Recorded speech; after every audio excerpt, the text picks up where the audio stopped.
Hey, good morning, church. Happy Mother's Day. What I love about Mother's Day, it just gives us an opportunity just to celebrate and to honor and to lift up all of the ladies of our house, the ladies who make up Invitation Church. And no matter if you are a mother, if you are a grandmother, if you're an aunt, if you're a sister, if you're a stepmom, all of these different ladies in our house are such a critical part of what God is doing in and through our church. And sometimes what happens with Mother's Day is there's just people who get forgotten, and we don't always give voice, don't do a good job of giving voice just to the spectrum of motherhood. And what I love so much about Mother's Day, it's just another opportunity for us to see how the image of God is illustrated in the earth. And so I love the idea that the God of the scriptures is a God who nourishes, a God who carries, a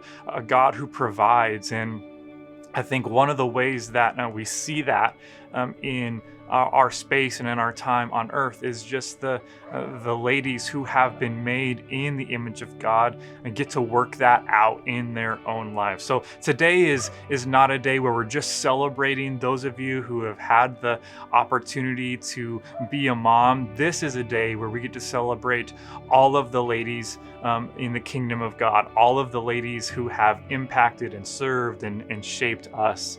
Today is about the image of God, and today is an opportunity for us to honor you, to celebrate you, and who you are in your place in God's kingdom. And we realize that's a wide spectrum. And so I'm kind of in that vein.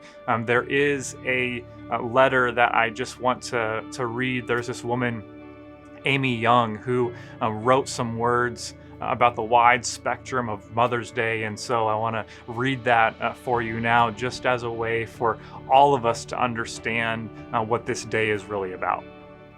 The Wide Spectrum of Mothering by Amy Young.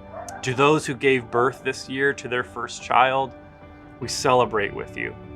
To those who lost a child this year, we mourn with you. To those who are in the trenches with little ones every day and wear the badge of food stains, we appreciate you. To those who experience loss through miscarriage, failed adoptions, or running away, we mourn with you. To those who walk the hard path of infertility fraught with pokes, prods, tears, and disappointment, we walk with you. Forgive us when we say foolish things. We don't mean to make this harder than it is. To those who are foster moms, mentor moms, and spiritual moms, we need you. To those who have warm and close relationships with your children, we celebrate with you. To those who have disappointment, heartache, and distance with your children, we sit with you. To those who lost their mothers this year, we grieve with you. To those who experienced abuse at the hands of your own mother, we acknowledge your experience. To those who lived through driving tests and medical tests and overall testing of motherhood, we are better for having you in our midst. To those who have aborted children, we remember them and you on this day. To those who are single and long to be married and mothering your own children, we mourn that life has not turned out the way you longed for it to be. To those who step parent, we walk with you on these complex paths. To those who envisioned lavishing love on grandchildren, yet that dream is not to be, we grieve with you. To those who will have emptier nests in the coming year, we grieve and rejoice with you. To those who place children up for adoption, we commend you for your selflessness and remember how you hold that child in your heart.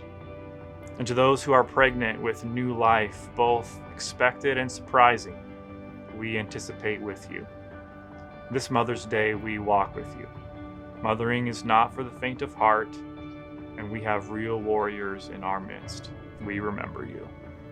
Well, hey, this morning on this Mother's Day, just thought a lot about, how would we have a conversation about motherhood as we think about the kingdom of God, as we think about the ministry of Jesus, as we think about the scriptures. And I think there's a lot of places that we could look for how God carries his people, for how God nurtures his people, for how God corrects and rebukes and encourages his people. And something that I kept coming back to this week as I thought about how we would have this conversation today, I just came back to the mother of Jesus, Mary, this woman in the scriptures that there's a lot of conversation about, and yet there's, I think, some confusion about how we think of Mary and how we should talk about Mary and how we experience Mary in the scriptures, because what's true is there are times where we see Mary's humility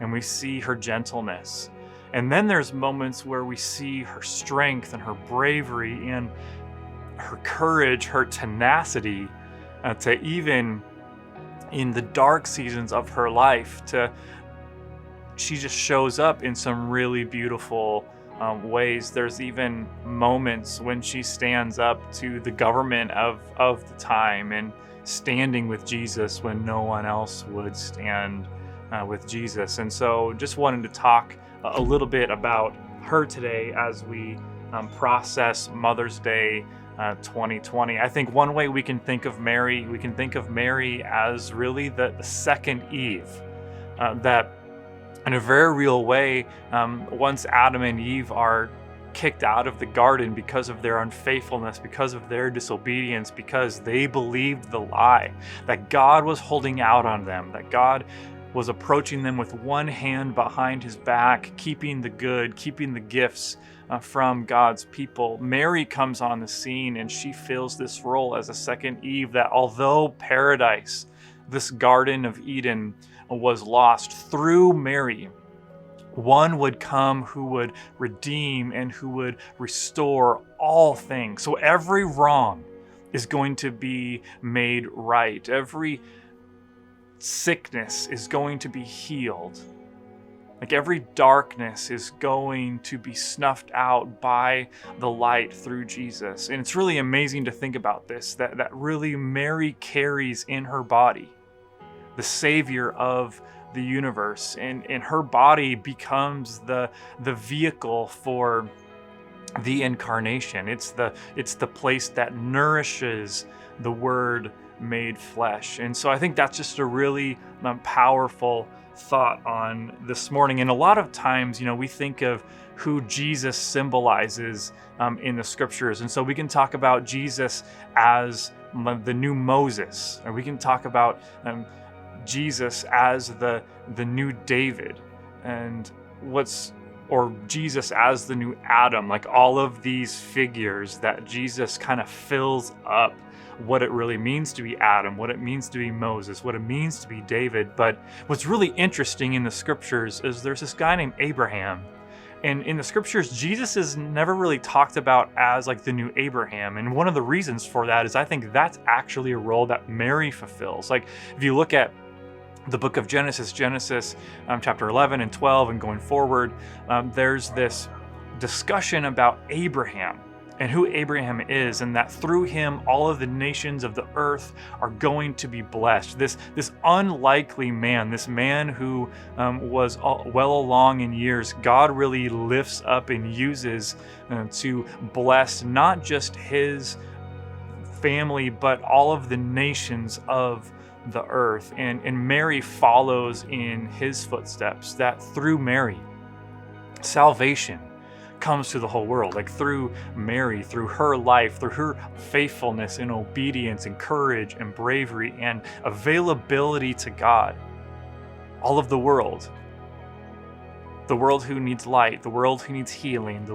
world who needs encouragement, the world who needs hope and grace and peace and compassion and power and resurrection and victory, the world who needs a new heaven and a new earth, the world who needs a new word to be spoken over their life. Like all of that comes in part because Mary said yes to God. And so in that way, Mary is the new Abraham. Through her faithfulness, through her willingness to say yes to God in a really difficult circumstance. So there's a moment in Mary's life that I want to read out of the scriptures in a second, but I want to kind of set the scene for you here. This is the scene at the cross. And so what's happened is the son of Mary, Jesus of Nazareth, and he's been arrested by the government, and he's been whipped, he's been spat upon, he's been hit in the face, he's been ridiculed, and he's been led through the streets of Jerusalem, and now he's beaten and bloodied and out of breath, and he's hanging between two thieves. There's a man on his right and a man on his left, and there's a crowd that has gathered there, and this is the place where Mary finds herself. So not only has Mary walked with Jesus through his infant years and through his toddler years and through early adolescence and late adolescence and early adulthood, Mary continues to walk with Jesus as he is led to his death. And in John chapter 19, John, one of the best friends of Jesus, the one who's called the beloved disciple in the book of John, is standing there, but there's really no other male disciples that are there. The other male disciples are hiding in an upper room. But John is there, the beloved disciple, and Mary, the mother of Jesus, is there with some other women. And so here's kind of how John talks about it. This is John chapter 19, verses 25 to 27. We have these words. Near the cross of Jesus stood his mother's sister, Mary, the wife of Clopas, and Mary Magdalene. When Jesus saw his mother there and the disciple whom he loved standing nearby, he said to his mother, "Dear woman, here is your son." And to the disciple, "Here is your mother." And from that time on, this disciple took her into his home. What I think is really significant in this account says, near the cross of Jesus stood his mother. So she's close. Like she's not far off. She's not watching in the distance. She's right there in the middle of it. And something that we see about Mary in her life, like this is a perseverant woman. And as I think about the image of God today, as I think about how the ladies of our church, the ladies of our house have really modeled well what it means to be a follower of Jesus, I think of this perseverance of Mary that they embody. And I don't know about you, but like I really, really love the Olympics, like a ton. And I'm super bummed that we have to wait another year to be able to witness the Summer Olympics. But maybe one of my favorite moments in all of the Summer Olympics is swimming. My wife was a swimmer growing up, and there was a story when they were dating. When we were dating, I tried to race her across a pool when we were on a mission trip to Mexico, and I'll let her tell you how much she beat me by. And she can do that really fancy kick thing, you get to the end of the pool and then you do a turn and kick, and I'm still trying to figure that out. But I love watching swimming. And I love watching and seeing the crowd who are cheering on the person that they are there to see. And I have these memories growing up watching Michael Phelps, and it's so iconic. The camera would always pan to Michael Phelps' mom, and the way that she is cheering for her son to persevere, so to make it to the finish line. to not worry about what's in the lane next to him and who else is there, but to keep his eyes on the goal, to reach that finish line. And I think it takes great perseverance to be a swimmer in the Olympics. And I think it takes great perseverance to get up on Monday morning and do the thing that maybe you're not super excited about doing. I think it takes great perseverance to believe the words that God has spoken over you instead of believing the words that other people have spoken over you, and even maybe the words that you have spoken over yourself. It takes great perseverance to believe God, to stand in his victory, and to lean on his Spirit. I think it takes great perseverance to live. And when we talk about Mother's Day today, I think it's amazing to think about how Mary has persevered. She's persevered in her grief. Mary has lost a lot in her life. The reputation of Mary has been destroyed. A lot of us know the story. If you go all the way back to when Mary's a teenager and she's pledged to be married to this guy named Joseph. They're engaged, and so they've had the engagement pictures, and everybody has expressed excitement and hope for the life that they're going to have together, and they're awaiting their wedding day.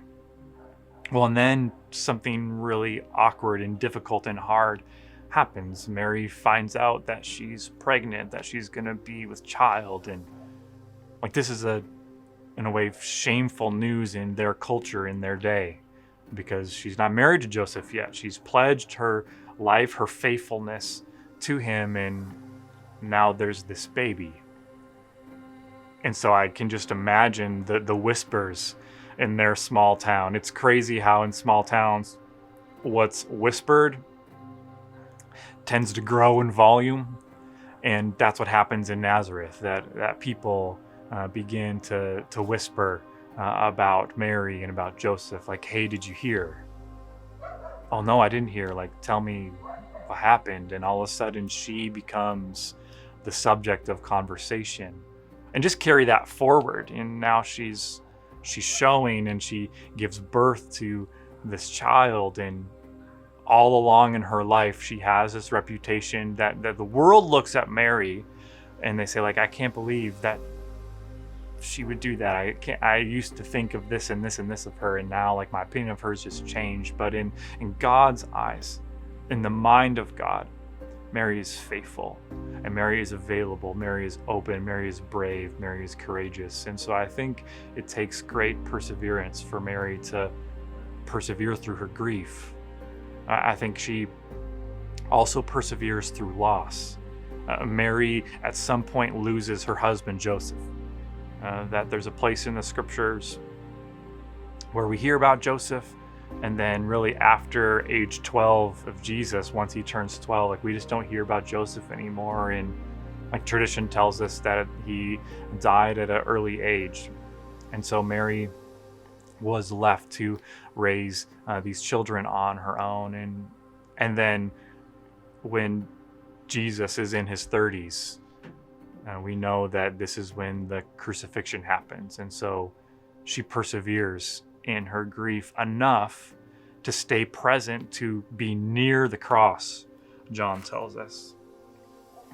I think what's really amazing about Mary and her perseverance is, she knows that this is the plan of God. She knows that her life has never for one moment been about what she wanted to have happen. Her life, not for one moment, has been about what was easy, what was comfortable, what made sense. And I love C.S. Lewis. C.S. Lewis once wrote that nothing is in its final form. So what exists today, it's not done, it's not in its final form. And so because that's true, because I am not in my final form, you are not in your final form. The condition of the world is not in its final form. That means we need to persevere. So she perseveres in her grief and in her loss, but I think she also perseveres in her purpose. Because even after the death of Jesus, Mary doesn't go somewhere. She doesn't go somewhere and hide. She doesn't go somewhere and quit. She doesn't go somewhere and isolate. She continues in her purpose. And I love in the book of Acts, I just want to slide over to the book of Acts really quick. So this is after Jesus ascends into heaven, even, and all of the disciples are gathered together. We find these words. Luke writes this: when they returned to Jerusalem from the hill called the Mount of Olives, a Sabbath day walk from the city, when they arrived, the disciples, they went upstairs to the room where they were staying. Those present were Peter, John, James and Andrew, Philip and Thomas, Bartholomew and Matthew, James, son of Alphaeus, and Simon the Zealot, and Judas, son of James. They all joined together constantly in prayer, along with the women and Mary, the mother of Jesus, and with his brothers. So I love that after the death of Jesus, Mary's purpose doesn't end. She understands, she's always been a worshiper of God. In her teenage years, she said yes because she's a worshiper of God. And as she has grown older, and as she has lost a reputation, as she's lost a husband, as she's lost a son, her purpose of being a worshiper, of making much of Jesus in the earth hasn't changed.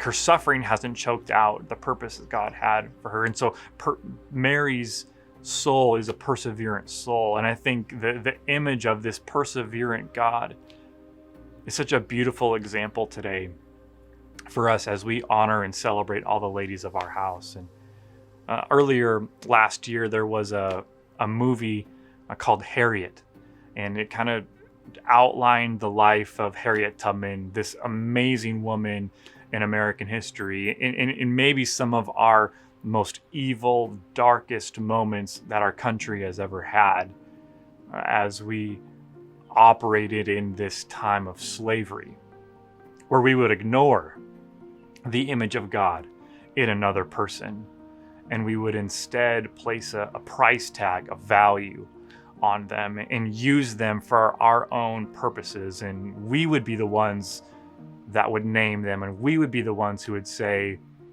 what they're worth and what their value is and what their place can be, and we would throw them away. It was in that time and in that moment where God raised up this woman that we know as Harriet Tubman. And there's this really powerful moment in the movie. If you don't know a lot about her life, she was one of the architects of the Underground Railroad, how she would help slaves escape and their captivity, their slavery, and walk into freedom. And it was this journey of 100 miles. So if you can just imagine, no GPS, finding your way 100 miles into freedom. A lot of us, when we're going to Home Depot, we'll put it in the GPS. That's just, we live a GPS kind of life. And this woman, leaning on the power of the Spirit, leaning on the faithfulness of God, leaning on prayer, she finds her way into freedom. And then the people that she connects with when she finds freedom, they were working hard too to make this possible for other people. And they just said hey, you've made it 100 miles. And so why would you go back to help other slaves? It's not safe. You can't possibly go and rescue more slaves. It's too far. And she has this beautiful quote. She says, "I'm not going to give up rescuing slaves because it's too far. I'm not going to give up rescuing slaves because it's too far. I'm going to persevere in this. I'm not going to let the distance that I have to go get in the way of the purpose that I have been given." And so I just wonder on this Mother's Day, as we honor and elevate and celebrate the ladies of our house, it's an opportunity for all of us to step into a moment where we would say, we're not going to let our engagement in something be determined by the distance or the difficulty of it. We're going to allow our engagement of something in the world to be determined by the strength and the size and the authority and the voice of our God. So we're going to persevere. Like, even if it's far, even if it's hard, even if it's dark, even if it's difficult, and I just know and believe today that there's a lot of us who are watching this right now, and we've got every excuse in the world to just stay where we are and to quit and to not move forward anymore, to not turn back the 100 miles and keep rescuing people. There's a lot of us today who could say, well, yeah, I'm going to stay here because it's just too far to go and to do that. It's too difficult. But like, that didn't stop Harriet. Like, the distance didn't stop Harriet. The difficulty didn't stop Harriet. The threat didn't stop her. And so she's an example for us. And I think in that moment, she reveals the nature of God. And we sing this song, you know, the overwhelming love of God. Like that there's no wall that he won't jump over. That he's reckless. He has a reckless love for us. And so on this Mother's Day, I just hope a couple things. One, I hope the ladies in our lives who have helped us understand who God is, who have helped us see his image in the world, like, I hope that we will find a way to articulate that to them. Because I think we live in a world where we don't often enough celebrate the people in our lives until they're gone from us. And so I hope that we'll be able to articulate that. And two, I also hope that today, this Mother's Day, 2020, that we'll understand that our engagement in whatever thing is going on in our world, in our heart, in our family, it's not determined by like how far it is, how difficult it is, how confusing it is, but it can be determined by the size of God and by the power that lives and rules and reigns within us. And so I think we need a little bit of Harriet in our day. I think we need a little bit of Harriet in these COVID-19 days. I've just been thinking this week, like, what would the response of Harriet be in this time? What would the response of Mary be in this time? We need a little bit of these ladies, the spirit of these ladies in our days, so that we would persevere, because we have a perseverant God. We serve a perseverant God who is patient, who's compassionate, who's kind, but he also roars like a lion. And so I pray today for all of the ladies of our church, of our house, for all of the rest of us who have been impacted by them and who have had ladies help us understand who God is, but also for those of us where there's some significant pain, whether that's a dream that has not come to fruition, whether that's a relationship that is hard and feels dead and is just not what you would want it to be. I pray that this would be a day, these would be moments where we would lean into God, where we would be honest with him, where we would go to God with whatever is within here. And when you do that, you are living a courageous life. You're living a perseverant life. Because I think one of the things that God requires of us is faithfulness. One of the things God requires of us is obedience. One of the things that God requires of us is to begin again. And so even if it's 100 miles back, I think it's the road that God calls us to walk, but he doesn't call us to walk it alone. And so that's what's beautiful about today. So to the ladies of Invitation Church, thank you for being a wonderful example of what it means to be perseverant. Thank you for your provision. Thank you for the way that you have carried us, for the way that you provide us with opportunities to see just how good and beautiful the love of God is through your life. I pray that you would receive all of this in the name of the Father and the Son and the Holy Spirit. Happy Mother's Day.